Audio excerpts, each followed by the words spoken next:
I've lived by this creek my whole damn life. That water's been talking to my family for 3 generations. But that night, it didn't talk. It exploded. By sunrise, the HOA downstream was underwater, and by noon, they were standing on my porch telling me I owed them $2.8 million. Well, my trail cam had a different story to tell. You spend enough years living next to a river, you start to understand it the way some folks understand engines or horses. Red Willow Creek isn't big, and she ain't loud, but she's steady. One of those old-souled stretches of water that's been winding through this valley since before Wyoming had paved roads or street signs. My father used to say she had a personality. My grandfather swore she had a memory. And after all these years, I'm not so sure he was wrong. I grew up with her, learned to fish in her, learned to respect her, and the first thing you learn about a Wyoming creek is this: she doesn't belong to you. You belong to the land, and the land gives you the creek. That's the deal. Always has been. Most mornings, I'm up before the sun even thinks about rising. I pour a cup of coffee so strong it could wake the dead, lean on the fence rail, and listen. Folks from the city think Wyoming is quiet because they don't know what they're listening for. Out here, quiet is just another word for alive. Wind through cottonwoods, cattle shifting hooves, the brush whispering with something wild moving inside it. And underneath all of it, the creek, steady, patient, dragging itself across stone like it's been doing since time first bothered to keep track. But this past spring, something felt different, not dangerous, not dramatic, just wrong in a way only someone who's lived in the same dirt for 50+ years can sense. The sky felt heavy, the air tasted metallic. Even the birds were off their rhythm, chattering at hours they had no business being awake. The storms came like soldiers, one after another, stacking over the ridge. Rain didn't fall so much as pour, sheets of water pounding the ground until the fields turned dark and glossy. But I wasn't worried. I've seen that creek rise, seen her angry, seen her calm down again just as quick. She always had a rhythm, and I trusted it the way some men trust their tractors. Still, I did what I always do. Walked to the northern pasture, checked the culverts, cleared the debris from the ditches, reinforced the old stone spillway my grandfather built long before anyone thought of HOAs or gated communities down the valley. Ranch life doesn't reward optimism. It rewards preparation. The animals were the first to tip me off. Cattle don't spook easy, not mine anyway, but those nights they kept lifting their heads like they were listening to something I couldn't hear. Ears twitching toward the hills, bodies shifting restlessly, the whole herd uneasy. Then came the night everything changed. It was close to midnight, rain hammering straight down, no wind, just the sky emptying itself onto the earth. I was sitting in my rocking chair, the one my dad built with his own hands, watching the storm and thinking about nothing in particular. That's when the world cracked. A sharp, violent boom rolled through the valley, loud enough that the windows rattled, loud enough I felt it in my ribs. And I swear to God, that sound didn't belong to nature. Thunder rolls, it rumbles, it travels, but this hit like something solid giving way under pressure, like rock breaking, like ground being forced apart. I stood there, staring into the dark, waiting for another one, but the storm swallowed it whole, leaving nothing but the roar of rain and the creek, louder than before. I remember muttering, that wasn't natural, but I didn't know what else to call it, so I filed it away in the back of my mind like ranchers do with strange signs we can't explain yet. If I had known then what that sound truly was, if I had known what it would lead to, the lawsuits, the lies, the angry neighbors, the court hearings, maybe I would have grabbed my coat and gone looking for the source of it, but I didn't.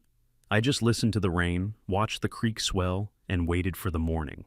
A warning had been given. I just hadn't learned how to hear it yet. Morning came slow and gray, the way it does after a night when the storm never really stops. Just gets tired for a few hours. The first thing I noticed when I stepped outside was the smell.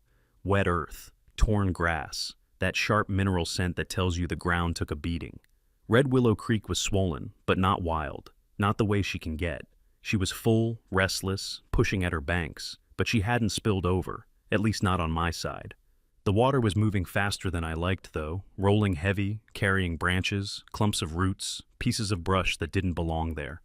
Still, there was nothing that said disaster, nothing that justified the knot forming in my gut. I walked down to the lower pasture just to be sure.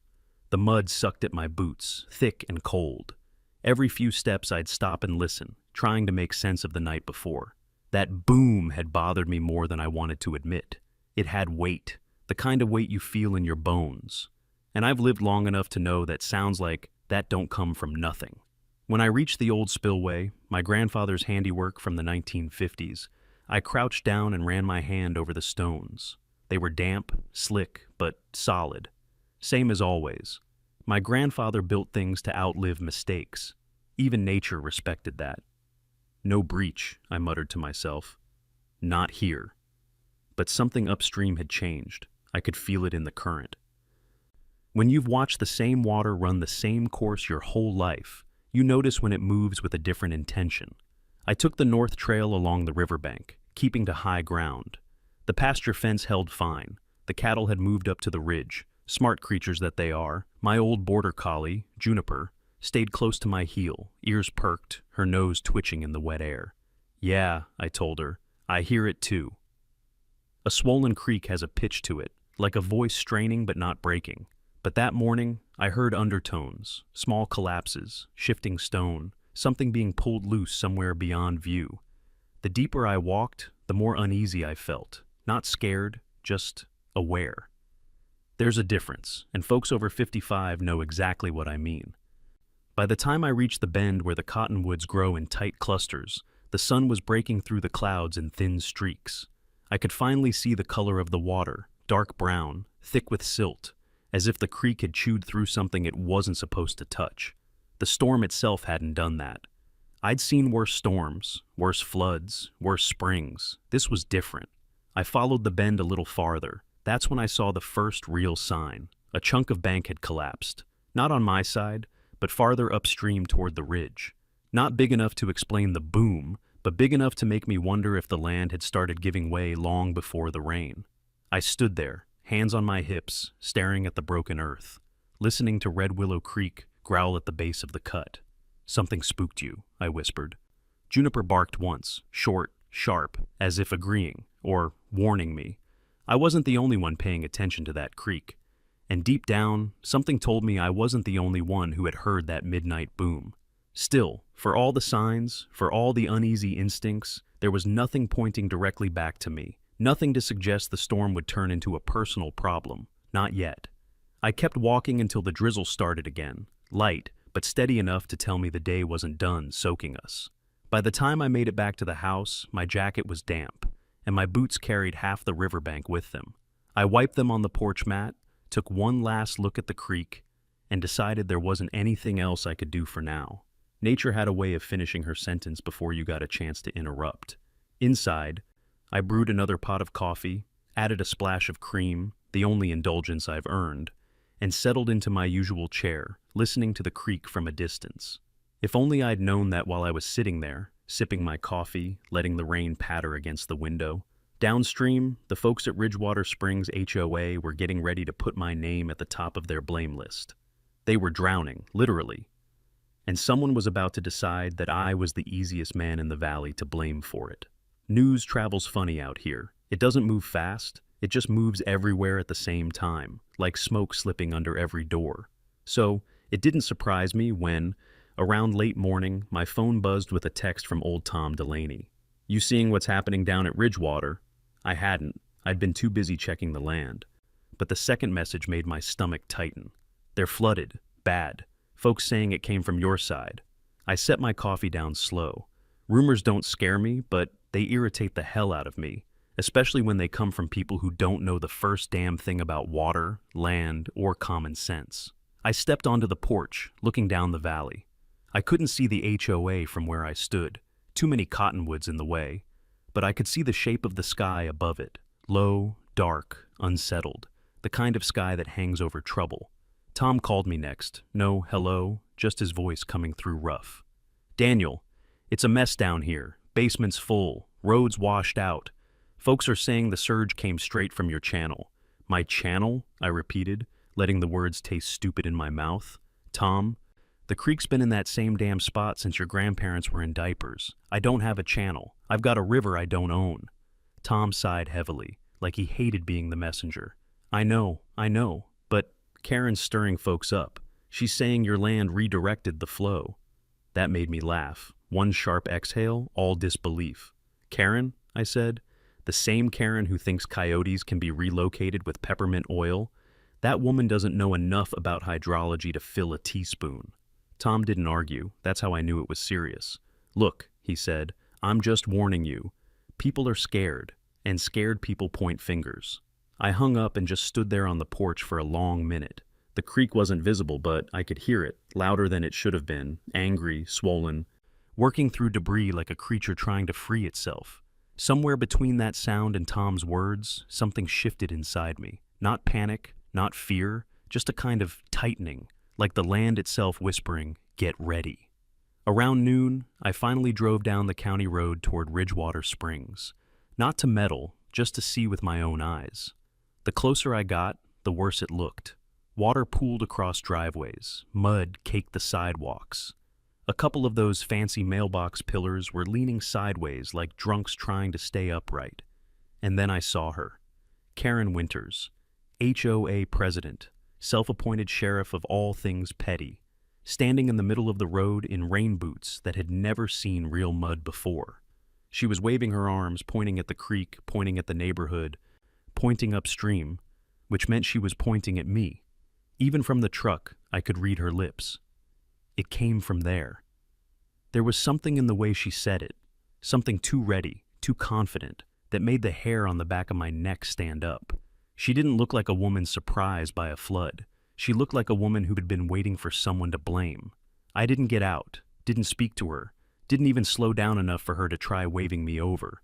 I just took in the scene, turned the truck around, and headed back home. Because right then, I knew two things. The flood wasn't my doing. Karen Winters wasn't done with me, not by a long shot. By the next morning, the clouds had moved on, but the trouble sure hadn't. The sky was clear, washed-out blue, the kind you get after a long storm. Too clean. Too innocent for what it was covering up. The creek was still swollen, but calmer now, like it was exhausted from the fight. I was fixing the latch on my East Corral gate when I heard a sound that didn't belong on my land. The crunch of tires on gravel. Tires that cost more than my monthly feed bill. I turned and saw a white Lexus easing up my driveway, sunlight flashing off the chrome like it was trying to blind me. The thing looked ridiculous out here, too polished, too shiny, too soft for a Wyoming ranch road. I swear I could hear the city clinging to it like perfume. The door opened with a little hiss, and out stepped a man who looked allergic to dust. Gray suit, hair slicked back, leather shoes that'd sink 2 inches into mud if he dared take 5 steps off the driveway. He was holding a folder like it contained nuclear launch codes, or like he was scared it might bite him. "Mr. Hogard?" he asked, voice smooth, polite, and fake as a $3 steak. "That's me," I said, wiping my hands on a rag.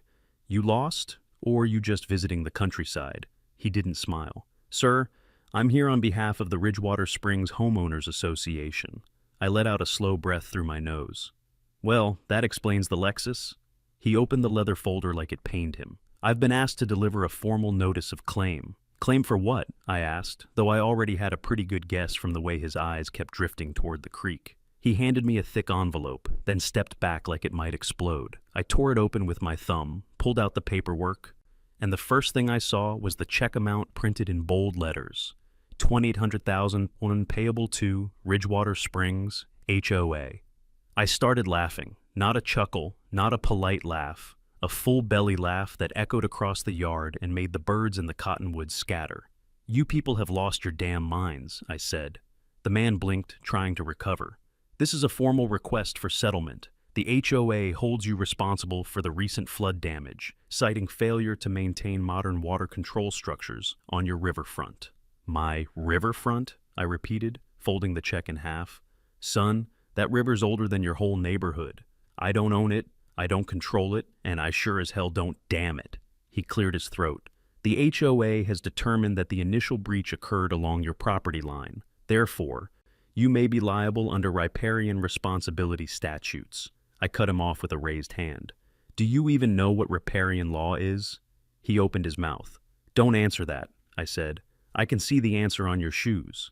He tried again, reading from a page.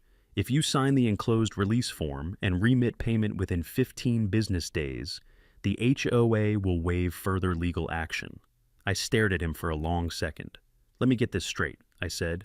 Your HOA builds houses on a floodplain, narrows the natural channel, ignores state water reports, gets hit by the flood every map said was coming, and I'm the one who's supposed to fix your mistake? He swallowed. I'm only here to deliver the documents. No, I said, stepping closer. You're here so Karen Winters doesn't have to. She wants to use a fancy suit and a Lexus to make her accusation look official. He didn't deny it. That told me everything I needed to know. I folded the paperwork, tucked it into my back pocket, and gave him the kind of smile my dad used to give salesmen who thought they were slicker than they were smart. Tell your boss, I said, she'll need a better story than this. The man closed his folder like he was grateful to put a barrier between us. I'll report your response, he said, choosing his words carefully. You do that, I replied. He got back in the car, shut the door fast. Dust puffed up around the tires as he reversed. You could practically hear the Lexus begging to go home. I watched him drive away, leaving a little trail of dust that hung in the air like an insult. When the sound of the engine finally faded, I walked back to the porch and sat on the steps. I pulled out the envelope again, turning it in my hands. It still felt warm from the man's grip. A check for $2.8 million, a threat of legal action. All because the creek did what creeks do. But I knew better. This wasn't about water. This was about blame. And Karen Winters had picked me as the easiest man in the valley to pin it on. She didn't know me very well. You'd think after dropping off a $2.8 million bill in my driveway, the HOA would give me at least a day to breathe, a day to think, a day to cool off. But nope, Karen Winters doesn't run on daylight or decency. She runs on drama and committee power. The very next morning, the gossip had already outrun the mail truck. I stopped to buy the feed store for mineral blocks and a new pair of gloves. The place is usually friendly, old-timers leaning on sacks of grain, folks swapping weather predictions, the kind of place where you're greeted with a nod even on your worst day. But that morning, the air felt different. People still nodded. They just didn't hold eye contact. A few quiet conversations hushed up when I walked past. And then I saw why. A stack of the Valley Ledger sat on the counter, front page turned up. Right under a story about a 4-H club picnic was a headline that made my jaw clench. Negligence upstream, local landowner may have worsened flood impact, HOA says. There was a picture of the flooded Ridgewater sign, half underwater, dramatic enough to make folks grab their coffee cups a little tighter. I picked up the paper, scanned it, and felt my blood temperature rise. Karen Winters had written a full column, 3 paragraphs of polished, lawyer-scented nonsense. According to her, I had failed to modernize the waterway. My outdated land practices contributed to uncontrolled runoff. I ignored decades of hydrological best practices. And, my personal favorite, I had shown a long-standing disregard for community safety. Disregard? Me? The only thing I've ignored for decades? HOA politics and overpriced landscaping trends. But the part that stung was how she'd gotten ahead of the truth. She'd spoken first, and out here, in small towns where rumors have longer legs than facts, speaking first matters. I folded the paper carefully, the way you do when something's made you mad enough to tear it in half, and set it back on the stack. The kid at the register, 18, nervous, well-meaning, looked like he wanted to apologize on behalf of the whole town. Don't worry, I told him. I've been called worse by better people. He gave a weak smile, and I walked back to my truck, the newspaper headline going in circles through my mind like a horse stuck in a corral. On the way home, I stopped at a gas station for diesel. A woman I'd known for 20 years gave me a tight-lipped smile, the kind folks give when they hope a rumor isn't true but aren't brave enough to say so out loud. You holding up okay, Daniel? She asked. Doing fine, I said, which was only half a lie. She hesitated. People are talking. Yeah, I said. That's the thing about people. When I finally pulled into my driveway, Juniper barked once and wagged her tail, blissfully unconcerned with human nonsense. I scratched her behind the ears and looked toward the porch. That's when I saw it. Someone had left a copy of the Valley Ledger on my door, but not just the paper. They'd circled Karen's column in red ink like a damn teacher grading homework. And underneath, scribbled in shaky handwriting, "Explain yourself." No signature, no courage either. I stood there a long minute, the paper rustling in the wind, the creek murmuring behind me like it was sharing a joke only it understood. Explain myself? Sure, I'd explain myself. When I was in front of someone who mattered. Not to a newspaper hiding behind HOA whispers, not to a town that had forgotten how fast gossip overrules common sense, and definitely not to Karen Winters, who probably wrote that column with a glass of wine and her feet in a bubble bath. No, if they wanted the truth, they were going to get it, but they were going to get it my way, not through rumors, not through articles, and not through some HOA puppet in a Lexus. By the time the sun dipped behind the ridge that evening, I'd had enough of rumors, enough of red ink circles, and enough of Karen Winters' imagination printed in a newspaper for all the world to see. There's only so long a man can sit still while folks paint him like the villain in a story he didn't even know he was in. So I went inside, poured myself a glass of water, and did what I should have done the moment the Lexus came up my driveway. I called Grant Lockridge. Grant isn't your usual attorney. He's not slick, not polished, and doesn't own a single suit that fits him right. What he does have is a brain sharp enough to peel the paint off a courthouse, and the temperament of a man who once argued with a judge about the definition of reasonable volume regarding a rooster. We've known each other a long time. 5 years back, when the Ridgewater HOA tried telling me I couldn't run my tractor before 7 a.m. because the sound of machinery disrupted community wellness, Grant took one look at their complaint and laughed so hard he nearly spilled his coffee. 2 months later, he tore them apart in court so thoroughly that even the stenographer was trying not to smile. So when he answered the phone with his usual dry Lockridge Law Office, granting your freedom since '94, I felt the tension in my shoulders ease a little. "It's Daniel," I said. He paused. "You in jail?" "No." "Somebody dead?" "Not yet." He sighed. "All right, what did the HOA do this time?" I told him everything. The Lexus, the $2.8 million demand, the newspaper article, the red ink message, the rumors swirling like dust devils all over the valley. When I finished, the line was quiet for a moment. Then Grant exhaled slowly, the way men do when they hear something so stupid it short-circuits a few brain cells. "Daniel," he said, "I say this with all the love in the world. Your HOA neighbors are idiots." "That's generous," I replied. "I'm being polite. You want the impolite version?" "No," I said. "I hear enough of that from my cattle." I could almost hear him rubbing his forehead. "All right. First things first. You do not pay them a damn cent. Riparian law doesn't work like that. They can't make you responsible for water that doesn't belong to you." That's what I told them. "Yeah, well, they don't listen to sense. They listen to Karen." He wasn't wrong. Grant cleared his throat. "Send me photos, the documents, and that nonsense article, and that check. Lord help me, I want to frame that thing." "You want it now?" I asked. "Yesterday would have been better."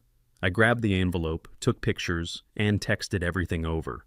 A minute later, my phone buzzed. "Grant. Good God. They actually wrote this in English and sent it to another adult human?" "Me, unfortunately." "Grant. All right. Here's the plan."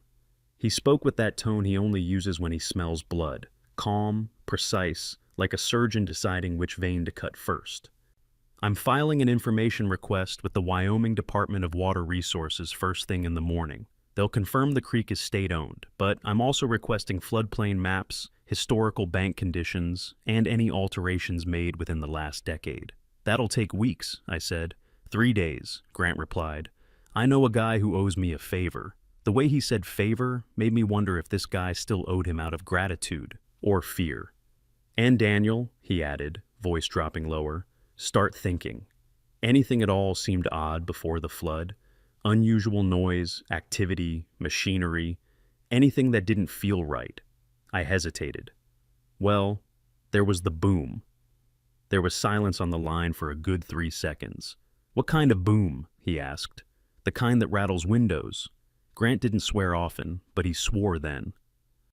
"Daniel," he said slowly, "if that wasn't thunder, you might be dealing with something a hell of a lot worse than negligence." I leaned back in my chair, staring out at the creek glowing silver under the rising moon. "What are you saying, Grant?" "I'm saying," he replied, "that flood didn't happen to Ridgewater. Someone might have helped it happen." The line went quiet after that. Not an uncomfortable quiet, just the kind of silence that settles in when two men both realize the story they're in just got a whole lot bigger.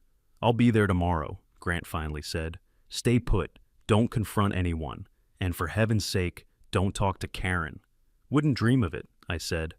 But truthfully, if Karen Winters had shown up at my door right then, I'm not sure I'd have been able to keep that promise.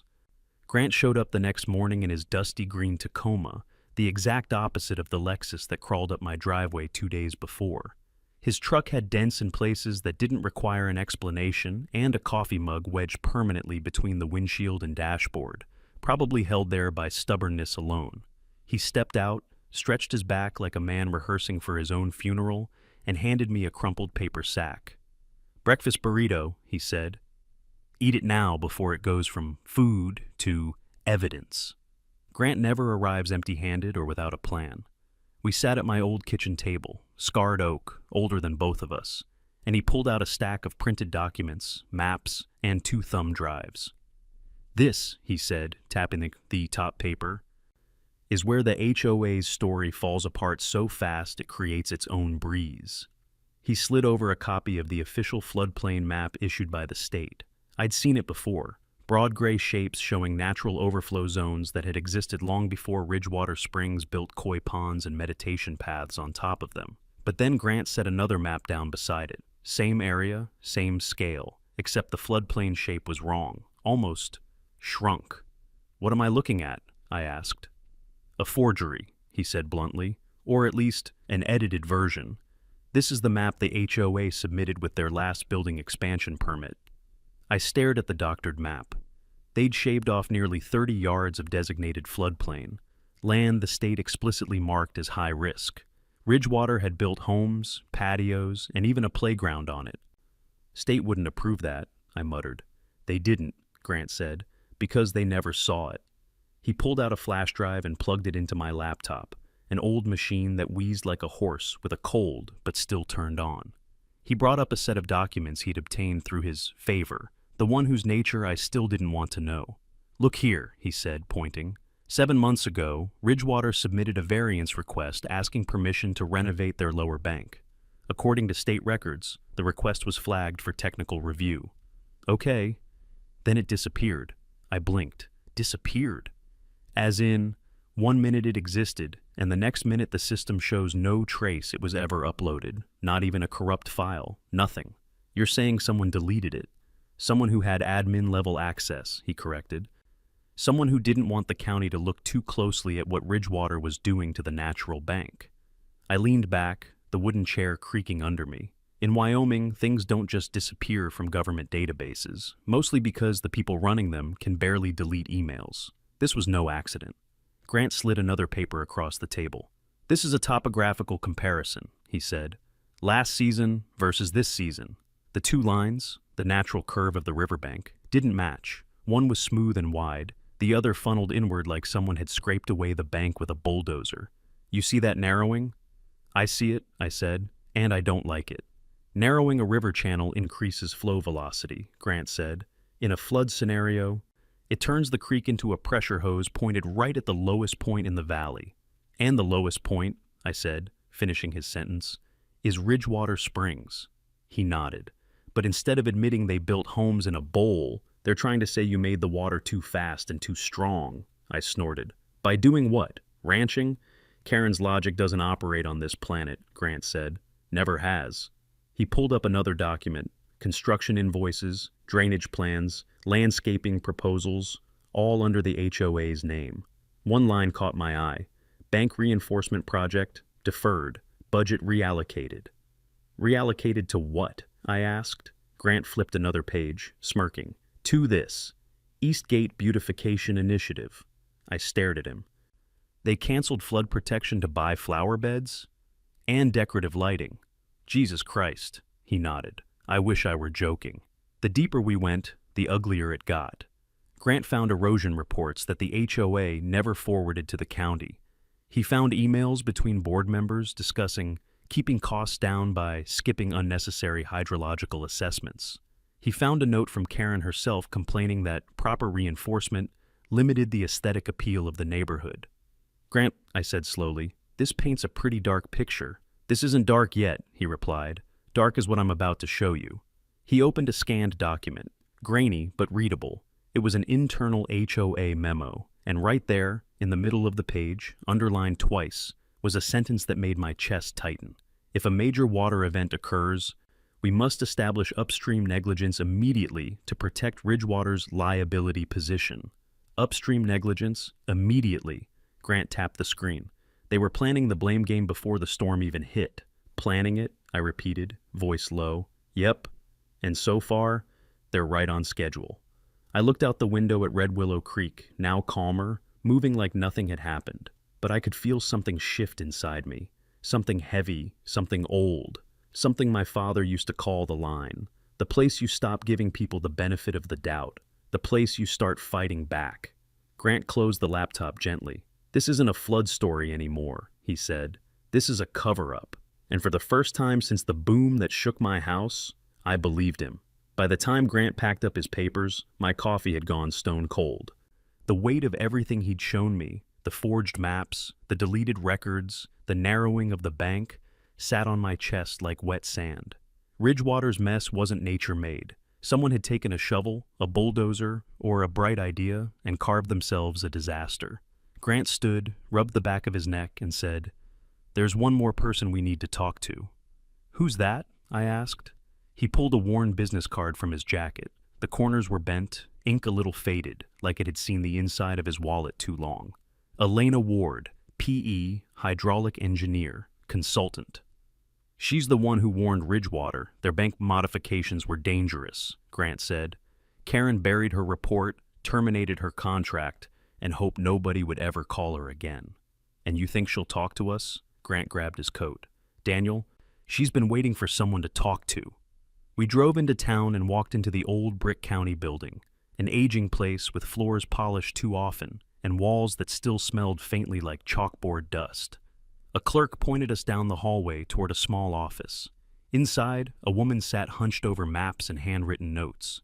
She looked up as we stepped in, eyes sharp, posture tired, like she'd been fighting a quiet war all on her own.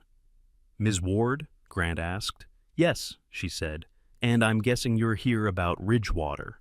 She didn't sound nervous. She sounded relieved. Grant introduced us, and he didn't waste time dancing around the point.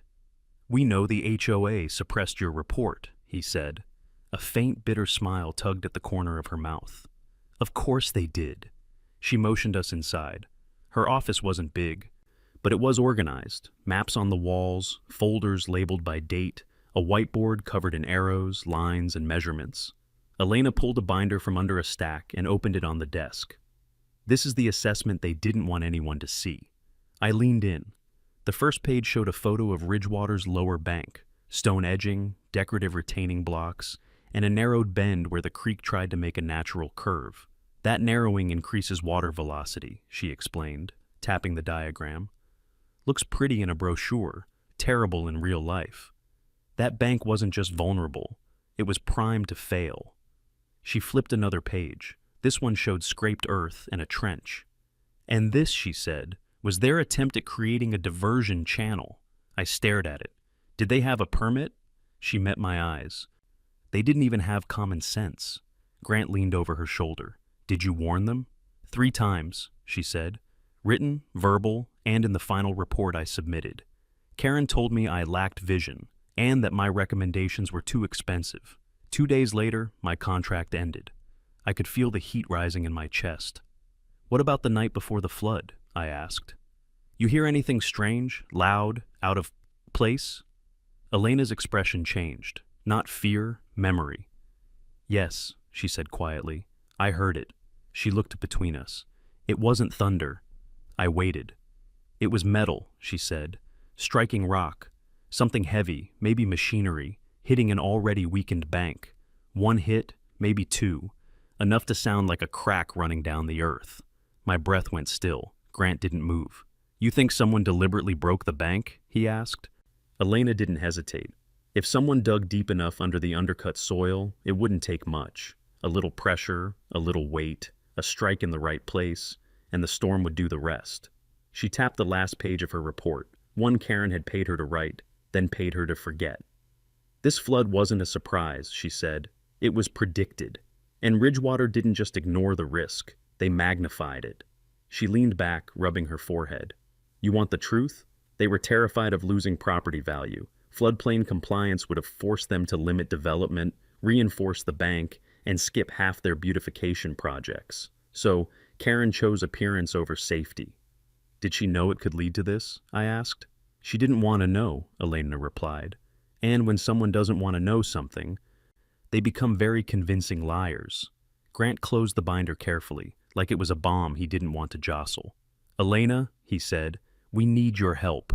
We're fighting a lawsuit. They're blaming Daniel for the flood. Her laugh was dry, humorless. Karen's blaming someone upstream to protect herself. She's been laying that groundwork for months. She stood, walked to the wall, and tapped the floodplain map pinned there. This, she said, is the real map. The one the state uses. The HOA edited theirs. They cut off 30 yards of floodplain and pretended it didn't exist. And your report called that out, Grant said. Yes, she replied, which is why they buried it. The room went quiet, not awkward, just heavy. I looked at the lines on the map, the place where the bank curved too sharply. The floodplain shaded wide across the valley floor. So, Karen wasn't blindsided, I said. She gambled. Elena nodded.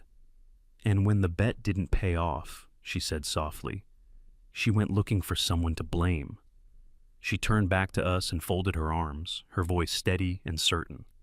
I'll help you, whatever you need, because this wasn't a natural disaster. It was a man-made one, and it's time someone told the truth. By the time Grant and I drove back to the ranch, neither of us felt like talking. Not because we were upset with each other, but because we just looked at something we couldn't unsee. The road home was washed out and soft from the storm, my truck slipping in the ruts, the sky too calm for how heavy the air still felt. As soon as we stepped out, Grant nodded toward the northern pasture. Where's that trail cam of yours? Back by the cottonwoods, I said. Covers the bend in the creek. Let's go get it. We walked up the slope with Juniper trailing behind, nose low, tail down. That old dog always knows when something's wrong. She didn't bark, just stayed close. We reached the cottonwood, and I unclipped the camera, pulled the SD card, and handed it to Grant. He turned it in his fingers. Time to see what the creek saw. Back inside, we sat at the kitchen table. I poured us both coffee, not because we needed caffeine, but because a hot cup gives a man something steady to hold when the ground under him isn't so steady anymore. Grant popped the card into his laptop. The folder loaded slowly, like even the computer wasn't sure it wanted to show us what was on it. Go ahead, I said. He clicked the first video from the night of the storm. Nothing but rain, thick sheets blowing sideways. The creek was swollen, branches snapping downstream, the world blurry with water. Clip after clip rolled past. More rain, more wind. Nothing unusual. Then Grant stiffened slightly. Hold on. He scrolled back one file and clicked play. The timestamp caught my eye immediately. 11:52 p.m., night before the flood. The camera lit up with grainy darkness, rain hammering the lens. But even through all that, there was movement. Shapes. 3 figures, hooded in rain ponchos, hunched near the bank, low, intentional. Not hunters, not neighbors, not anyone who had business being out there. Grant zoomed in. One figure knelt in the mud, right where the bank narrowed. The second lifted something long and heavy. The third kept watch, glancing up the slope toward my land like they were scared they'd be caught. What the hell? I whispered.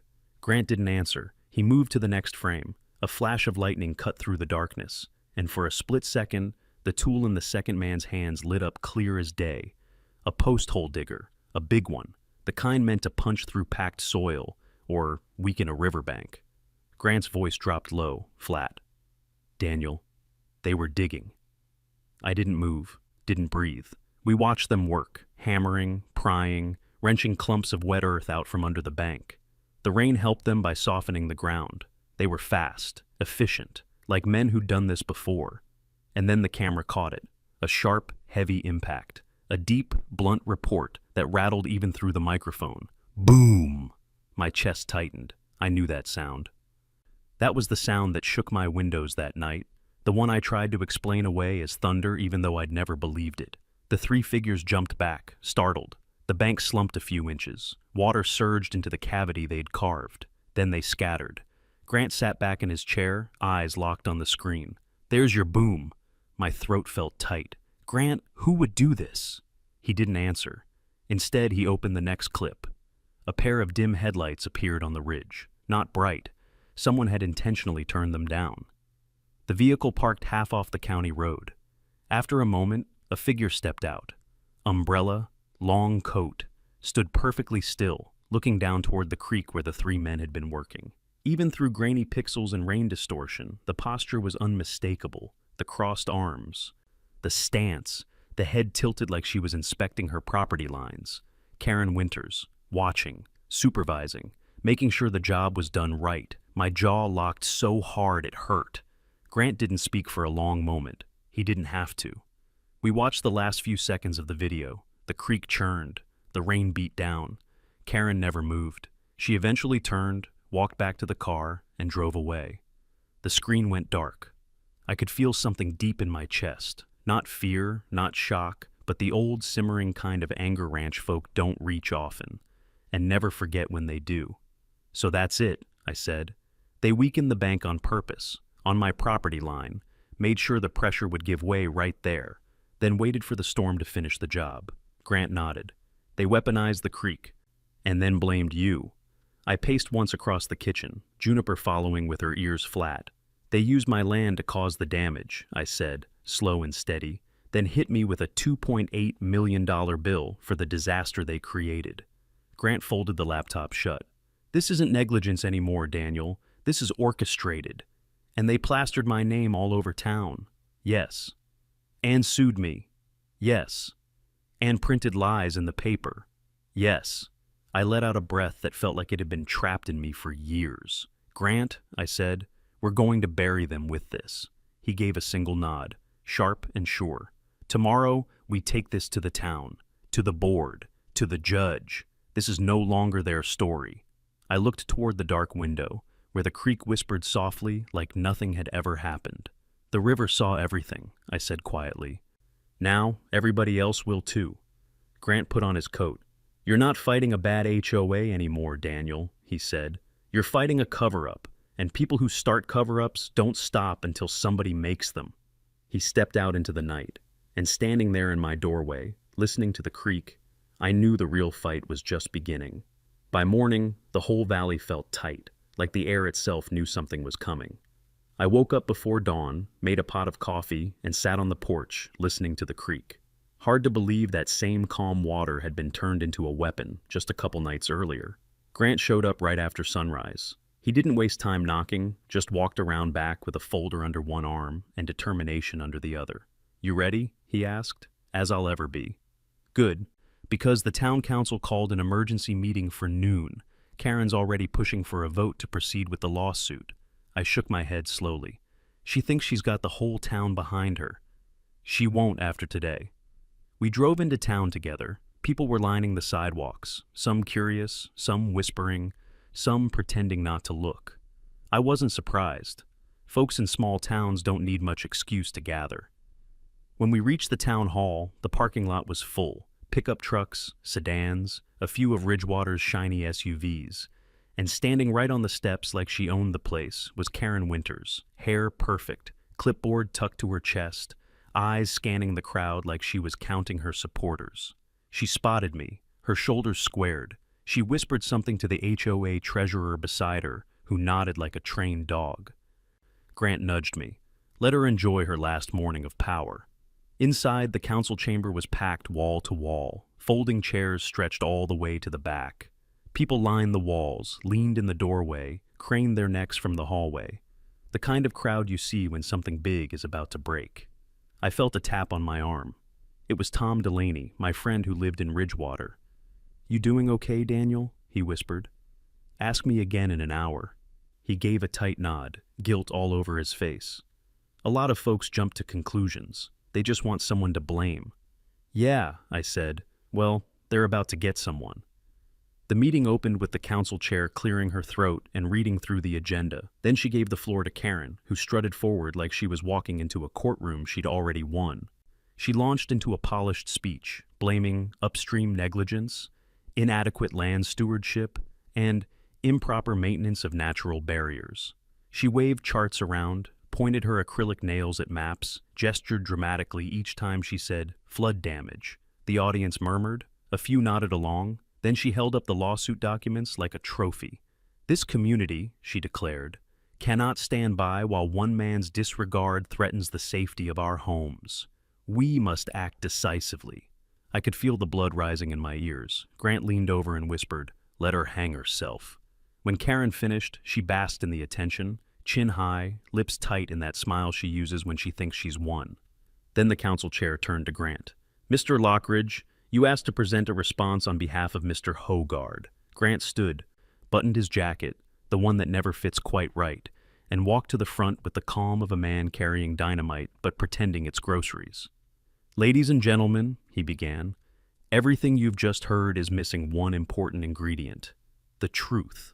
That got the room buzzing. He continued, "The HOA claims Daniel caused the flood by failing to maintain a waterway, but there's a small problem with that narrative." He paused. "The waterway isn't his." A ripple moved through the room. Karen stiffened. Grant held up official documents from the Department of Water Resources.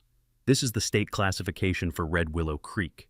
It is a public water course. No private citizen, certainly not Mr. Hogard, has the authority to alter it." He let that settle. "But the HOA did." More murmurs. Grant clicked the projector remote. The lights dimmed. The trail cam footage filled the wall. The room went dead silent. Rain, dark figures, metal tools, digging into the bank. Someone in the crowd whispered, "Oh my God." Grant spoke softly, letting the video do the work. "These men were not trespassers. They were not vandals. They were not random. They were acting under instruction." The footage jumped to the next clip, headlights on the ridge, and then the figure stepping out. Umbrella, long coat, standing perfectly still.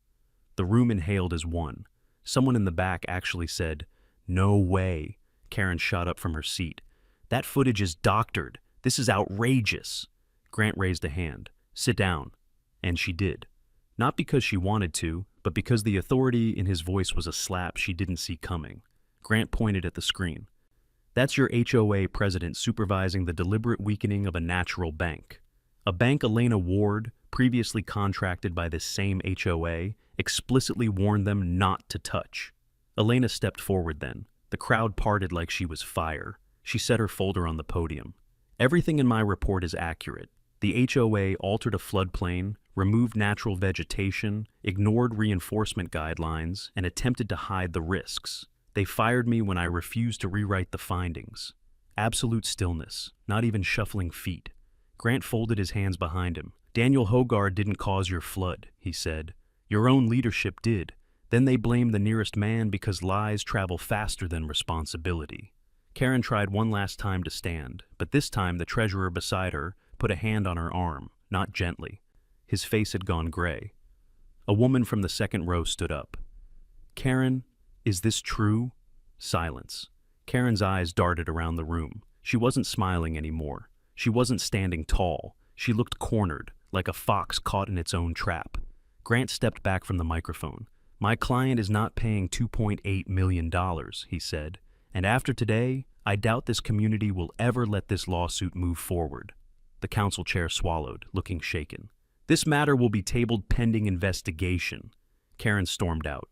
People parted, but not out of respect, out of avoidance, like she was leaking poison. Tom approached me afterward, eyes wide. "Daniel, I'm sorry. We all owe you an apology." I shook his hand. "Just make sure the truth sticks." Outside, the wind picked up, whipping dust across the parking lot. Grant closed his folder and looked at me with that half smirk of his. "Well," he said, "that was fun." I took a deep breath of sharp Wyoming air.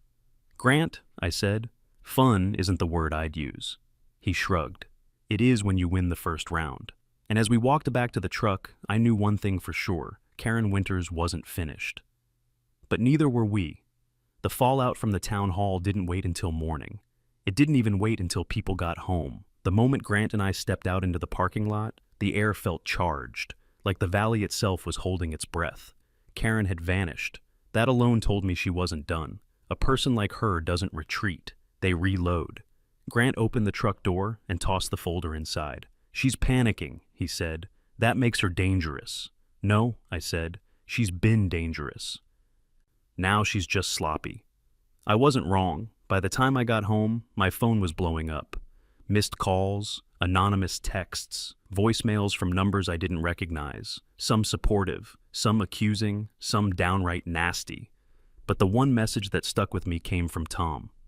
Ridgewater's board is in chaos. You might want to get ready. She's not going down quiet. I didn't sleep much that night, neither did Juniper. She lay by the door, restless, ears twitching at every gust of wind. Just after sunrise, I heard an SUV tearing up my driveway. Not Grant, not the sheriff. I stepped onto the porch just as Tom stepped out of his truck, hair a mess, shirt half-buttoned, eyes wide. Daniel, she's calling an emergency HOA meeting. So? It's not a meeting, it's a purge, he said. She's trying to consolidate power before the rest of the board revolts. She's spinning the footage, saying it's manipulated, that Grant paid actors. She's throwing every lie she can grab. That doesn't surprise me. Tom shook his head harder. Daniel, she's threatening people. I stared. Threatening how? He swallowed. She told one homeowner that if they don't support her, she'll fine them for unauthorized landscaping and have their mailbox removed. I blinked slowly. Her mailbox? Why would she? She claims the HOA owns the mailboxes. I rubbed my temples. Pretty sure the federal government would disagree. You're not wrong, Tom said, but people are scared. When Karen feels cornered, she gets creative. I leaned against a porch post. How bad is it? Half the board wants her gone. The other half is terrified of crossing her. I've never seen Ridgewater like this. I grabbed my coat. Take me there. Tom held up a hand. No, trust me. You don't want to walk into that. Tom? I'm serious, he said. This is a family fight now. Outsiders, even ones she's targeting, shouldn't step foot in the middle of it. Let them implode on their own. I didn't like it, but he wasn't wrong. All I could do was listen.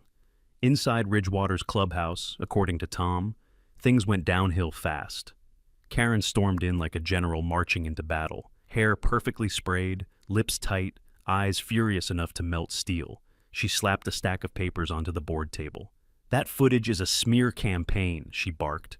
The entire town is being manipulated by a rancher with a grudge and a lawyer with an agenda, someone asked. Karen, is that you in the video or not? She slammed her fist on the table hard enough to rattle it. It was dark. It could be anyone. Anyone with your coat, your umbrella, your height, your posture, one board member asked. Karen pointed at him. You're on thin ice, Randy. Another homeowner, an older woman with a floral sweater, stood up. Karen, why was the bank being dug at midnight? Karen didn't miss a beat. Maintenance. In the rain? We were addressing erosion. At midnight, she snapped, do you want solutions or excuses? The room erupted, people talking over each other, half shouting, half whispering, half terrified, chairs scraping, papers flying, someone knocking over a water pitcher. And then, according to Tom, the moment that changed everything happened. An elderly man from the back row stood up, someone who had lived in Ridgewater since the first homes were built.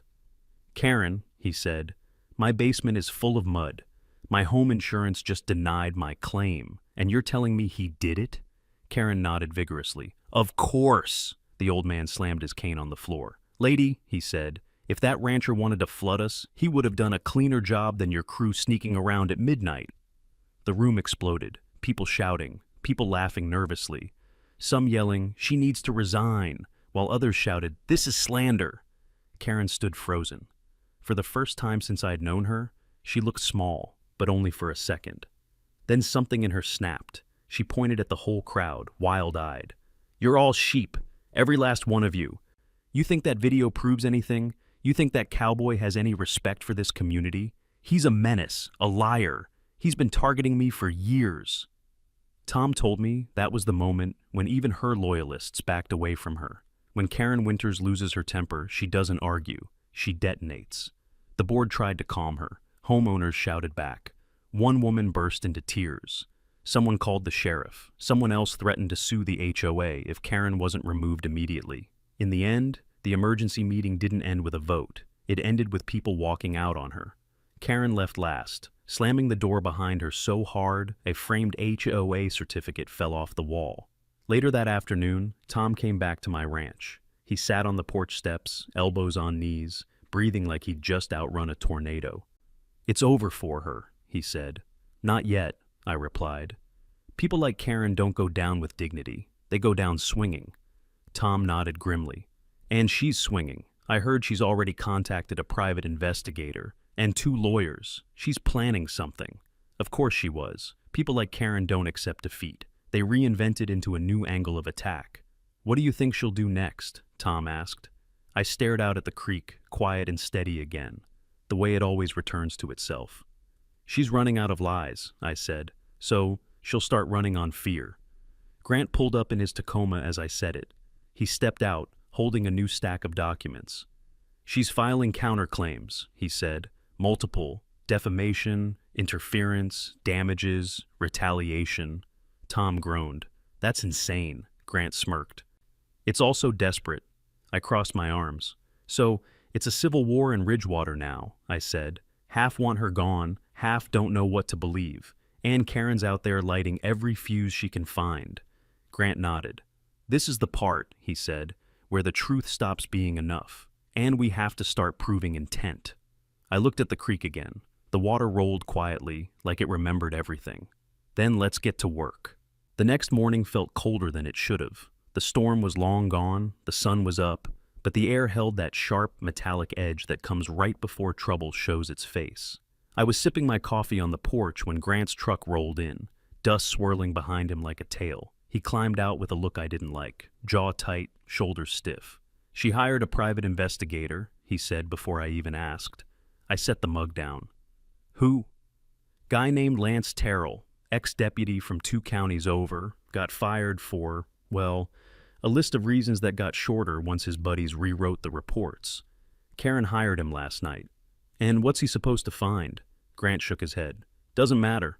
People like him don't find truth. They fabricate it." Juniper let out a low growl from the porch boards beside me. "Smart dog." Grant leaned on the railing. "We're past the point of arguing facts. Karen's trying to bury us under noise, so we need something she can't bury." "We already have the footage," I said. He nodded. "Footage shows the act. We need something that shows the intent."